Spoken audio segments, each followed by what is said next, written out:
Hey guys, Nick Espinoza, your chief security fanatic here, and I'm just at the radio station recording, but that is obviously not why we're here today.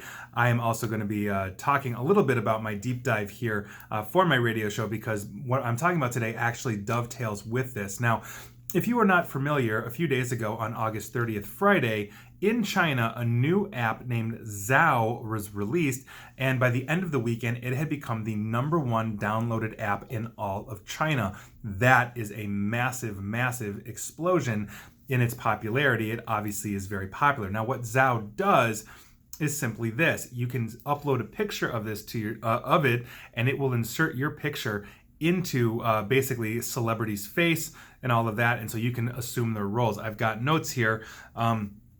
Zao enables users to upload images and then use its AI its AI engine swaps users with celebrities in video clips. So in other words, I could basically, upload my picture, my face to this, and then they would be able to put me in something like, I don't know, Die Hard, where I'm jumping out of buildings and all that kind of stuff. And that is essentially what we're doing. But what this does is open up two different cans of worms. One, it opens up the same can of worms that we had with Face App. If you remember my video on Face App from about a month ago or so, where we were literally giving an unprecedented amount of rights and usage to our likeness, to our face, to a company that would then do whatever they wanted with it in terms of marketing, advertising, essentially for the life of our face.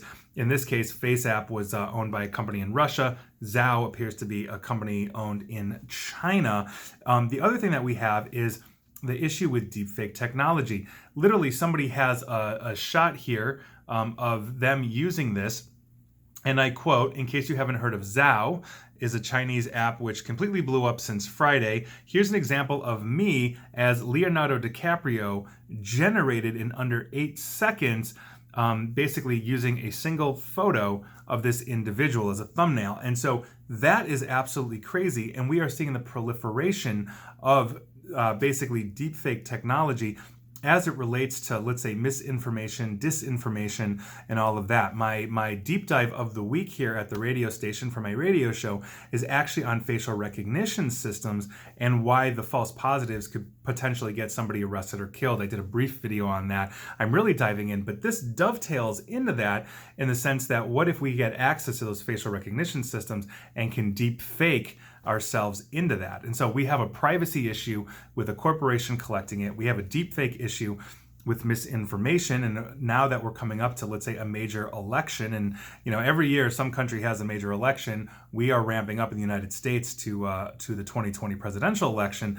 Now we might be able to see, through the use of technology like Zao or even Zao itself, deepfake technology that might make candidates say things that they didn't, or to may have them take positions, on things that they don't. And we know that overwhelmingly the majority of the people don't actually read the articles. All they do is read the headlines and make assumptions on that. I think we've all been guilty of that in one point. We don't want to take the time to read something. We find it interesting, and the next thing we know, that article, that headline, was essentially hyperbolic or just blatantly false, and we see that quite a bit.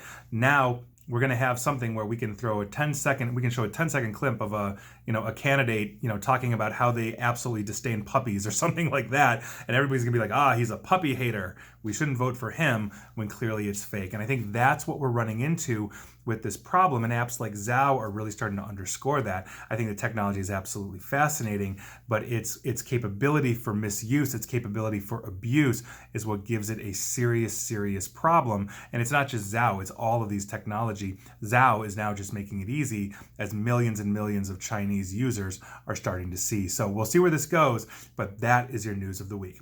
And please like, share, follow me here on Facebook and Twitter at NickAESP. And as always, stay safe and stay online. Thanks, guys.